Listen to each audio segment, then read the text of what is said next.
Your operations don't scale by adding more people or more properties. They scale by reducing the manual work and just building better systems.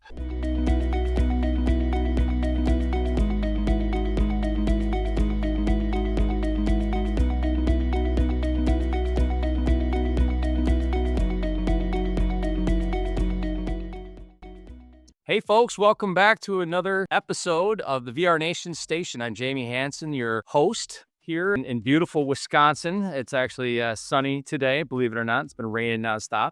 I'm actually very excited because I have Frank Bosie on this episode, and Frank works with Hostfully. And I'll tell you, I actually sat down in the Direct Booking Summit and tuned into Frank's. He had a presentation that he was giving, and man, he hit so many nails on top of the head.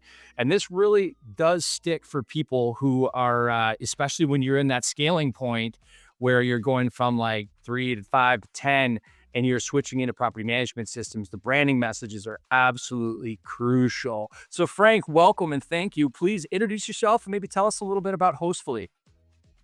Yeah, so I am Frank Bosie. I am the Senior Director of Partnership Development here at Hostfully. We have, or I have been with the company for almost 6 years on the sales side, and then moved over to the partnership side the beginning of last year.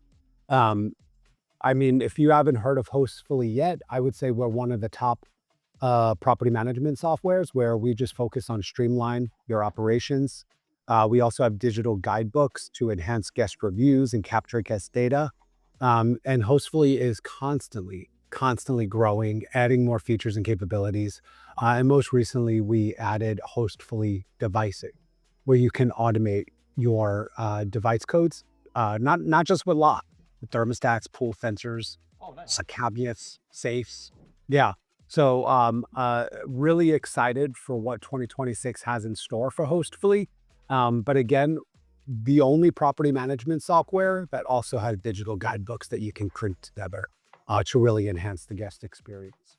Excellent. Excellent. Well, that's cool. So I'll jump right into this because, we're moving right along. Frank's a busy guy. And the best part is, you guys, and when I talk to you guys, just, I'm talking to the listeners, right? Those people that are out there. So don't feel like I have the third party in you, but the cool thing is that you come from a pretty specific background. Like you worked with Ritz-Carlton, you worked with Four Seasons. As we talk about that standard, right? Those are some pretty significant names in luxury stays.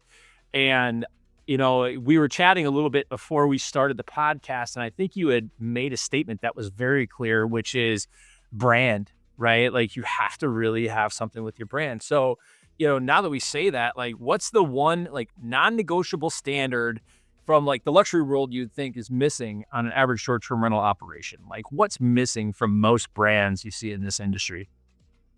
Yeah, I think because the short-term rental industry is just at the tip of the iceberg, there's a lot of room for improvement.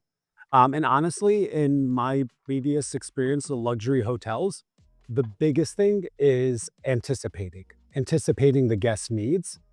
So even like at the Ritz-Carlton, they have a core philosophy, and that's executed through 3 steps of service. First is a warm greeting. Second is anticipating the guest needs. And then third is a fond farewell. And the main one there is anticipate the needs, and the guest shouldn't have to ask for anything based on my experience. And I think even with the short term, even when I was at the Ritz-Carlton and even other luxury hotels, the focus was never just on responding faster. It was all about already knowing what the guest would need before they even considered reaching out. And in short-term rentals, I think there are some really good property managers and operators out there that are, hitting the nail on the head with hospitality and their brand. But I think as an industry in its entirety, we're still pretty reactive. And if you look at the data, like across the industry, like roughly 60 to 70% of guest messages happen before check-in. And most of them are always the same few questions, like, how do I get to your property? How do I access your property? What's the Wi-Fi code? What's the parking rules? What are the house rules? And that tells you something. Guests aren't messaging because they just want to chat. They Right. rarely ever want to chat. They're messaging because something isn't clear in your communication. And once a guest has to ask, we've already added that, like, that unnecessary friction. Right. So just even having the property management software in this space who do this, and the property managers in the space that do this really well, you want to remove that friction early. So you want to send clear instructions. You want to set this expectation up front from what you expect from your guest, and the answer to common questions, just having those ready before the guest even thinks about opening up the Airbnb chat to ask you. And when that happens, messages, the volume of the messages drop, your reviews improve because the guest satisfaction goes up. And it's not because you talked more. And I remember being in the operations side in the hotel world, it's like you can keep talking and talking and talking, the guest is just going to be annoyed. But because the guest felt confident the whole time where you anticipated their needs, that goes a lot further. And that's the real luxury to me. It's not the fancy finishes, not the expensive furniture. It's not the 4-bedroom beachfront property that he has. It's the guest never feeling unsure with their say. So it's kind of just the anticipation of what the guest would need. Because gone are the days where you list your property on Airbnb and you book every week. That doesn't happen anymore. So, kind of just leveling it up a little bit and making it more of an experience than a heads and beds kind of booking. That makes a ton of sense to me, and it's funny. So I've had varying guests in here, and the next question was really talking about efficiencies, right? Because that's really what we're talking about. A lot of the messaging. I bristled a little bit when you said it because I'm going, man. I literally just talked with my team the other day at DeVito, and I'm like, well, how many hits are we really like? How many touch points do we have with a guest previous to them showing up? And it's like, well, it depends on what the OTA is. Depends if it's direct. It depends if it's Verbo or Airbnb. And I'm like, why? Like, why is that? And it's like, well, because we have this messaging that happens when they book, and this messaging that happens afterwards, and this messaging, and I'm realizing, I'm like, man, if all of a sudden that touch points, what's the magic number for a touch point before a stay? If you had to say, if you're going to communicate with a guest, this is the magic number that you should hit. Is it 1 or is it more? Before the stay, Before the stay. I would say 1. And I only say 1 because you want to provide and communicate all the necessary information up front at once. Gotcha. I think one of the biggest mistakes property managers make is constantly messaging the guest over and over, because in their mind, they're like, oh yeah, it's me being friendly. And the guest doesn't want that. Yeah, they're annoyed. Wants all the information up front. This way, when they check in with their family, it's seamless. So that's why I say 1. I'm sure statistically there should be maybe 2 or 3. But as long as they get the booking confirmation, confirming that the booking is made, and in that booking confirmation, you have all the necessary information, and then maybe another one a day prior to arrival, saying how excited you are to welcome them. So maybe 2. Gotcha. Yeah, that's where we're at. I mean, again, it's like we try to balance a little bit. We have some activities and things that we are cross marketing a bit too. So we add some of that in with our messaging, but it's an interesting thing. And I even have a situation where I'll have my staff do an outbound call to guests that are coming in just to say, hey, how are things going? We're up by Yellowstone. So of course, weather is always a factor. I don't care what season it is. It could either be torrential rains, it could be snowstorms, it could be, too dry, like no fire, no campfire, you name it, right? There's all sorts of stuff going on out there. But, I always do that just to make sure that, hey, ask the guest, are they doing okay? Is there everything working out? Is there anything we can do for them before they get there? And oftentimes that sets the appreciation level a lot higher for that experience when they actually show up. So it's really good to know, at least on one of those things, that I'm giving the right direction. Beats. Yeah, they'll still appreciate you asking even if they don't need anything. Like, Right. just the thought of your host asking if you need anything prior to your arrival already sets this foundation of comfort for the Yeah. guest. Yeah. Which already, dare say, that much more enjoyable. Yeah. So that's The next question, which I think is, it just segues right off this, right? Automation, right? So we really have this thirst to automate, and oftentimes it's funny. I talked to Akshay Bajaj, right? So his company is really driven off AI, and they automate quite a bit. And the part that I kind of try to balance, like I completely understand the value add and the benefit of where he's headed, but that automation trap I worry about is just simply like we strive so fast with efficiency that we lose our identity with our brand, right? So, Mhm. like, where's the balance? Like, what's the one guest interaction that hosts should never automate? Like, what is the one thing you're like, if you try to automate, never automate this because it'll kill you? I think when there's the emotional component to your response. So, like, I think the line is actually pretty clear. Like, you should never fully automate how you handle a problem or a situation with a guest when something goes wrong, even if you're leveraging AI on your day to day. Like, obviously, your welcome messages, your check in instructions, your house rules, your Wi Fi communication, like, automate those. Definitely automate those. AI is perfect for that. In fact, actually, most operators see that 70 to 80% of guest messages are completely repetitive. And I'm sure that that's exactly what your team saw. It makes them perfect for automation. But the moment that the guest is frustrated, like maybe their AC isn't working, there's a noise issue, something wasn't cleaned properly, that is not an AI moment, folks. Right. Right. That's when you're human, that's when your brand, that's the moment you step in. You take control of the situation, and it is the opportunity to really shine as the host. And it needs a real person, and it needs a real person fast.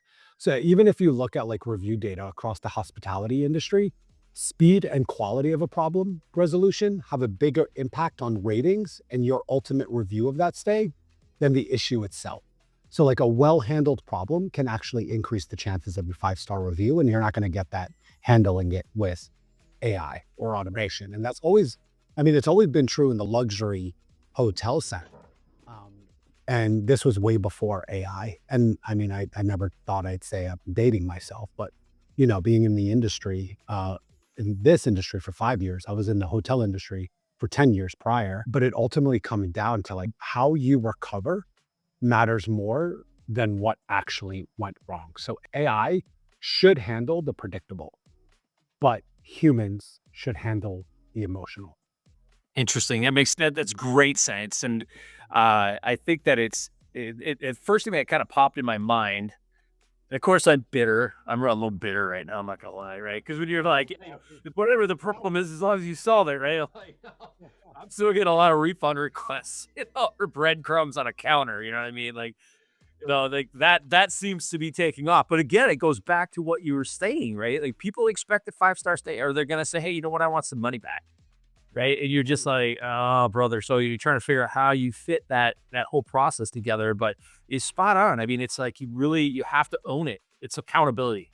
It's Yeah. absolute accountability. So you just talked a little bit about your the new system that you guys are coming in as far as it's not just locks that you're going to be putting in. Sorry, I totally spaced out on what the actual feature name is, but when you're automating your locking systems and your temperatures, Delightful. Yeah. hostfully devices, right?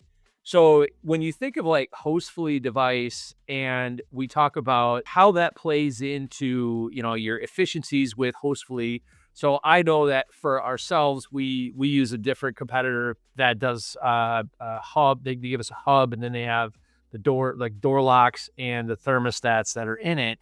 But we don't have many people that are really subscribing to it. Like, what's your message? Like, what's the message behind doing that for a property manager that they should really push for it? And like in terms of locks, Right, locks or just automating thermostats. I mean, I have my own spin on it up in West Yellowstone, but yeah, no, I mean, it's just another opportunity for you to automate the usual and start the guests experience and stay with you at the top level. Like again, gone are the days where you have to manually input the code and then the code will communicate to the lock and the guest. And you have to remember to do that with hostfully devices.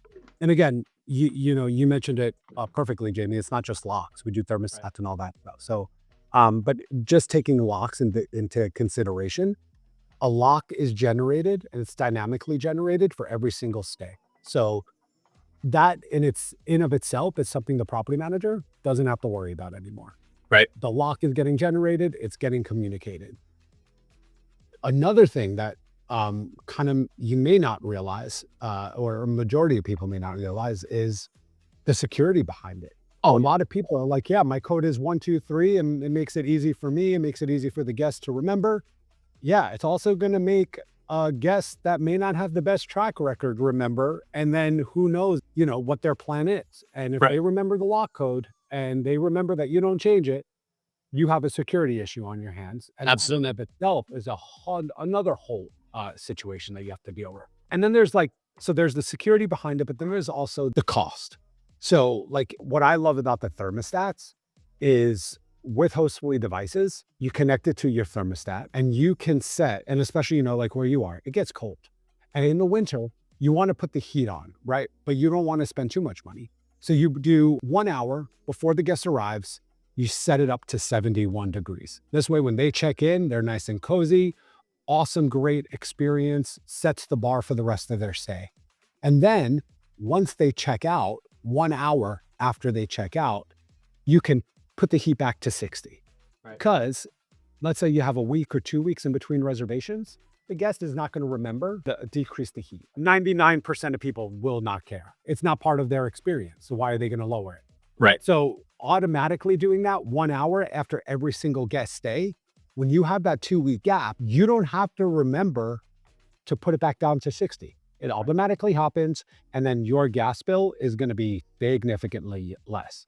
So like there's the automation in terms of guest experience, but there's all these other components that come with automating your devices, which I think are priceless. Right. Absolutely. And I was just going to say that too. I mean, it pays for itself. Like we don't make any money off of the device as a property manager. We don't upcharge or anything like that. But it's one of those where when I try to tell homeowners, I'm like, man, the safety situation is big because it's not just guests. It could be, not that we have a problem with it, but it could be disgruntled employees. It could be, Yeah. you name it, anybody that retains that code. And the best part is you can set codes to see who's coming in. If you don't have like a Ring doorbell or anything like that, it's literally, well, if it's 1, 2, 3, 4, 5, well, that's a cleaner code. If it's 5, 6, 7, 8, that's a maintenance code. If it's 0000, it's a homeowner code. So you can see who's coming and going just by what code they use. So it's a really great tool. I just wanted to highlight that because I think it's really underrated from a property management perspective.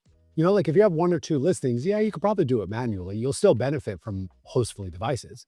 But when you have 20, 30, 40, 50 listings, it's imperative. It's necessary to have it because that's just not enough brainwidth. Because then you're taking away from other things that you could be improving in Right. the day to day.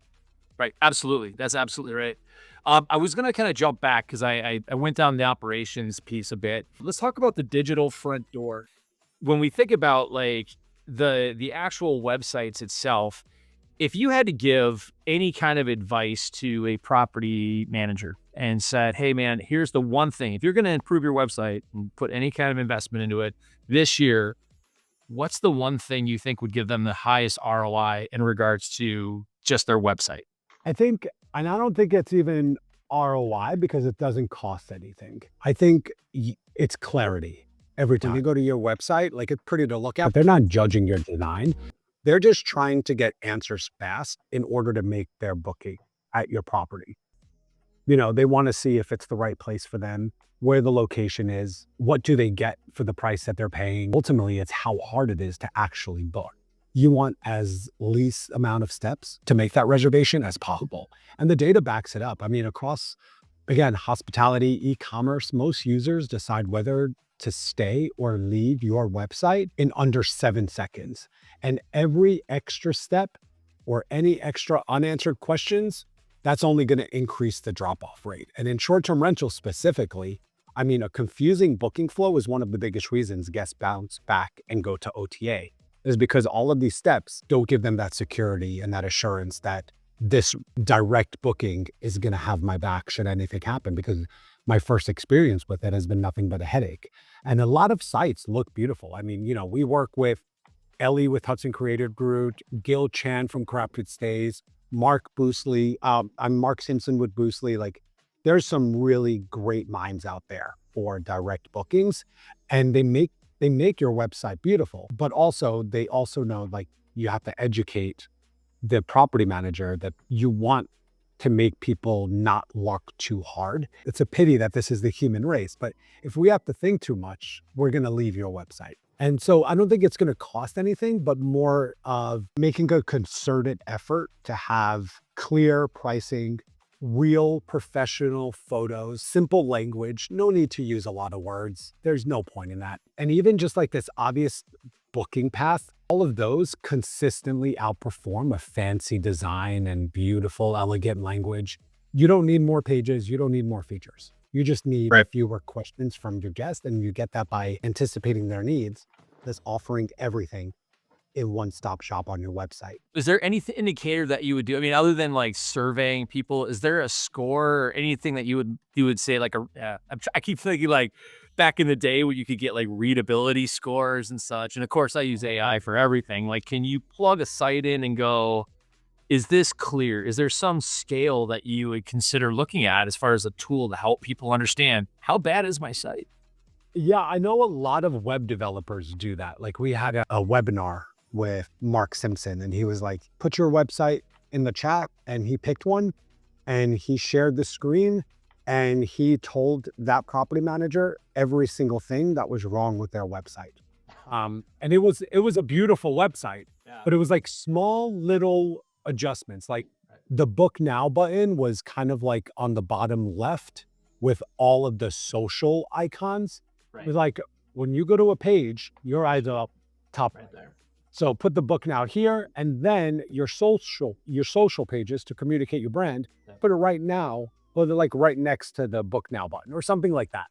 But I know a lot of web developers will do like a free analysis of your website. AI, I guess, isn't there just yet. We still need humans for something. But yeah, no, I'm sure there aren't things you can do, but I know a lot of web developers would gladly help you with that. Right. Yeah, no, that's awesome. And again, it's tough, right? Because the one thing that I've always seen whenever it comes to web, and this isn't just short-term rental industry. This is pretty much any industry. Is that there's usually a distinct message that when as a user of a website that I look at that dictates to me if I'm a consumer that says, does this website translate their vision?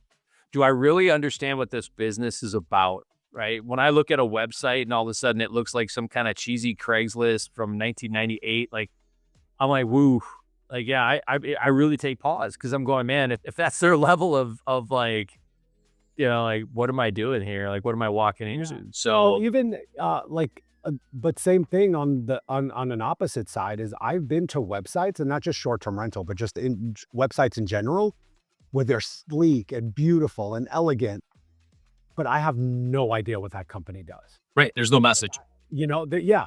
So I always tell hosts, I'm like, your website's not there to impress people. You could impress people at the same time, but what takes priority is you're there to help them make a decision. You're there, and like if someone lands on your website and within a couple of minutes of reviewing everything and checking your listings and seeing where you're located and what's offered, and if they can confidently say like yes to your reservation, you've done your job. Right. So yeah, but you also bring up a good point, Jamie, is like if the website's not done well, you're like, if they're not putting any energy into their direct booking website, I can just imagine what their guest service is going to be like, or what their property is going to look like in real life.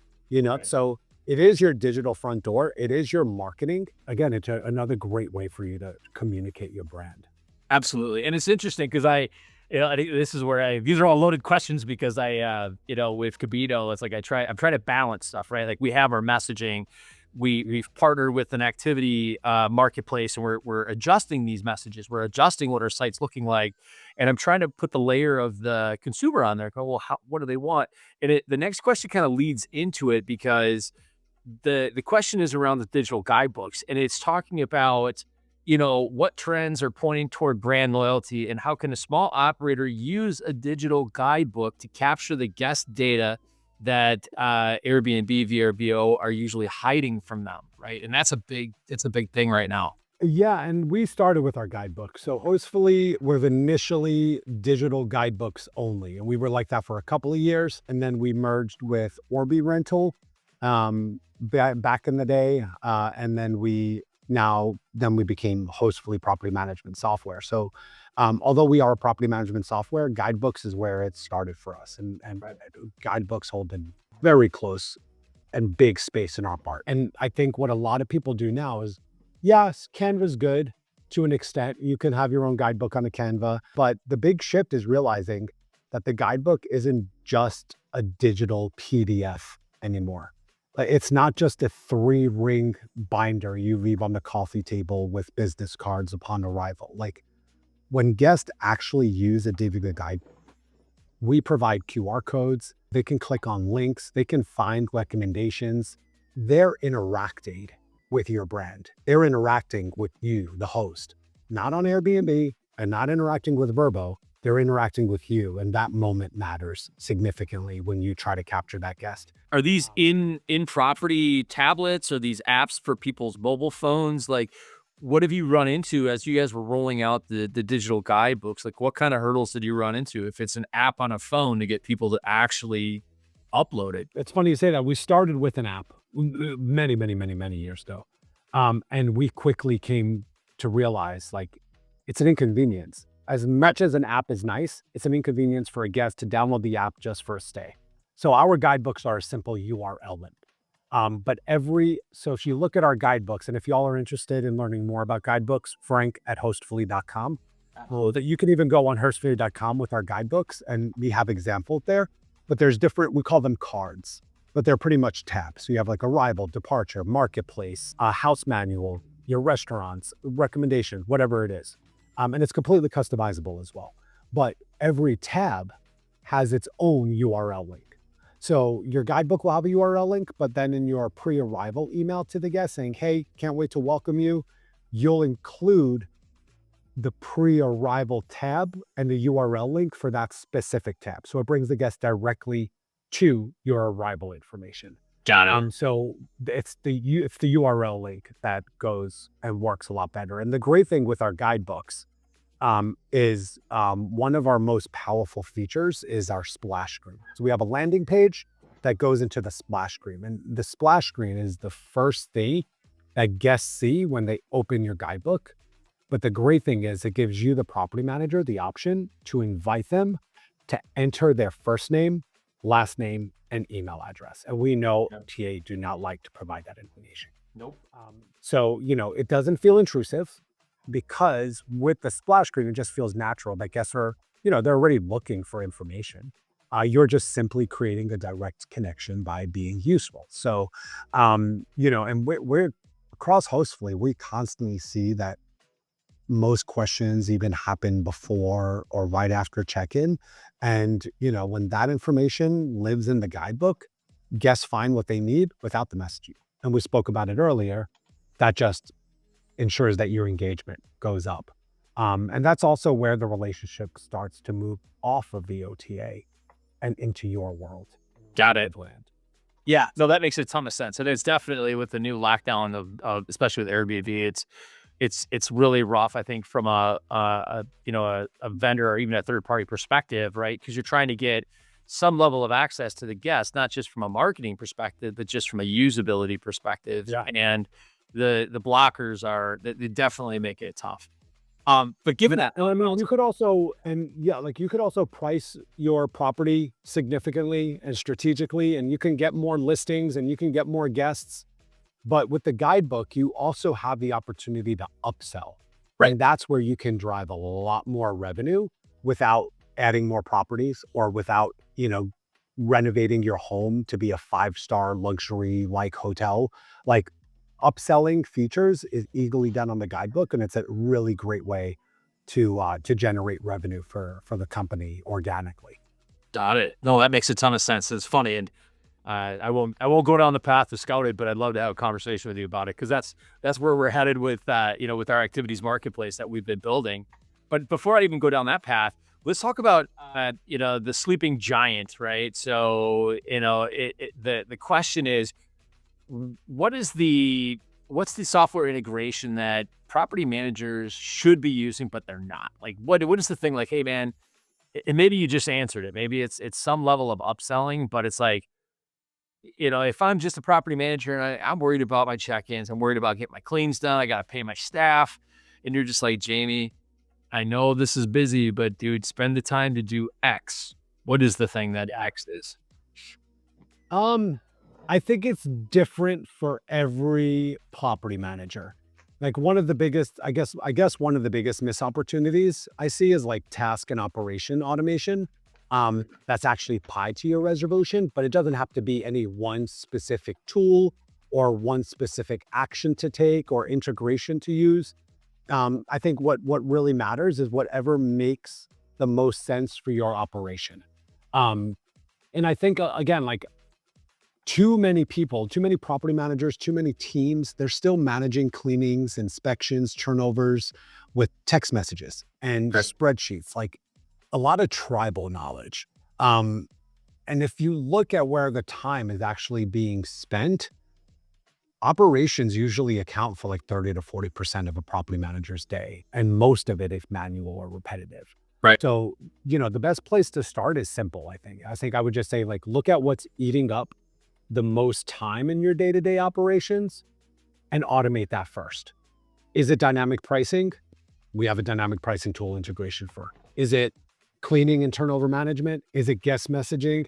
Like, what's most important, however, and you bring me to a good point, is pick a property management software. I think is crucial to have. Because when your property management software is connected to the tools that actually run your business, things get a lot more clear, things get a lot more simple, and you and your team are going to spend less time chasing updates and more time fixing real problems. And operations, like I said, your operations don't scale by adding more people or more properties. They scale by reducing the manual work and just building better systems. So just look at what's eating up the most time in your day-to-day operations, because there's an automation and there's a software to assist with that. A neighbor. No. So you're hitting me in the heart, man. I love it because you're on the other guy. Like I've said it, and people shush me, but it's like they're like, "Well, what do you think I got to do?" And it's like, you probably should figure out your scaling situation before you worry about more sales. So like, Yeah. we got to get more sales. Revenue is absolutely what we need to get. It's like, yeah, but if you're exponentially increasing your operational expenses, it doesn't matter. Your team's complaint. Yeah, exactly. So I love it. That's a great answer. Like, yeah, focus on scaling, guys. Like, focus on, take care of the simple stuff.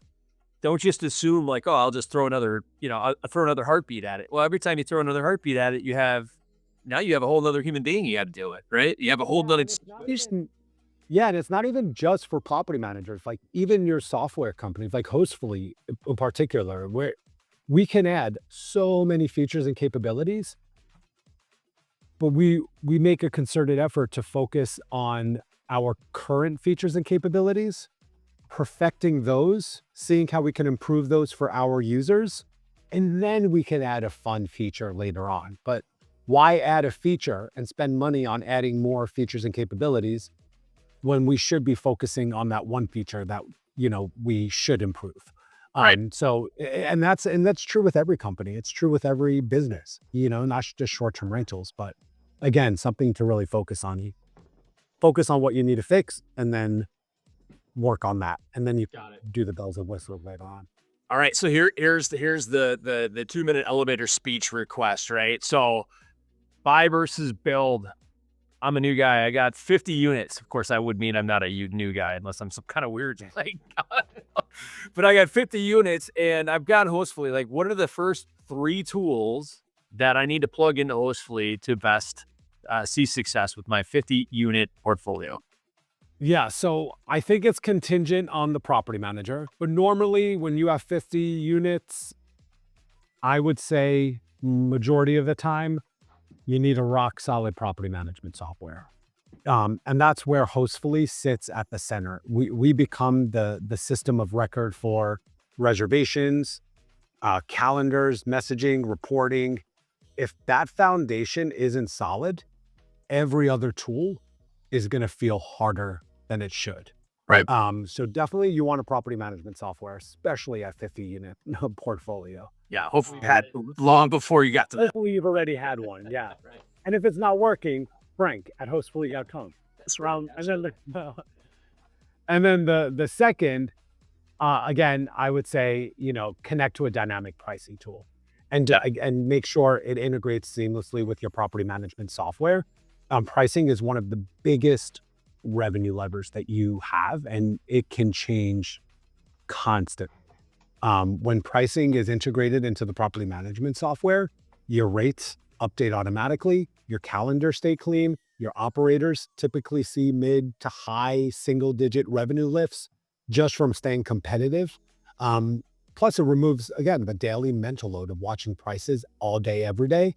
The dynamic pricing tool does that. And again, you have to choose the right one that fits what you're looking for. The third one, I I'm kind of torn. I would say like cleaning and turnover management, but there are a lot of property management companies that have 50 listings that do well with their current SOP of texting a cleaner and having an Excel sheet. So I I would say cleaning and turnover management just to kind of simplify your day Right. to day. But what I think is really important, and we're seeing a lot of software come into the market, um, I would definitely layer in like automated guest messaging through whether it's Hostfully's inbox, majority would be integrations for more of a robust experience for your guest.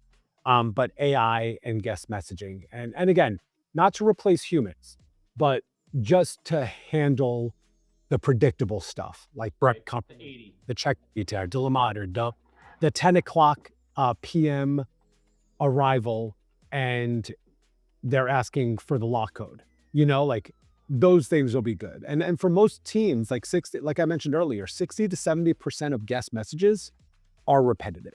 Right. Having them automated inside a PMS or via an integration just gives you real time back.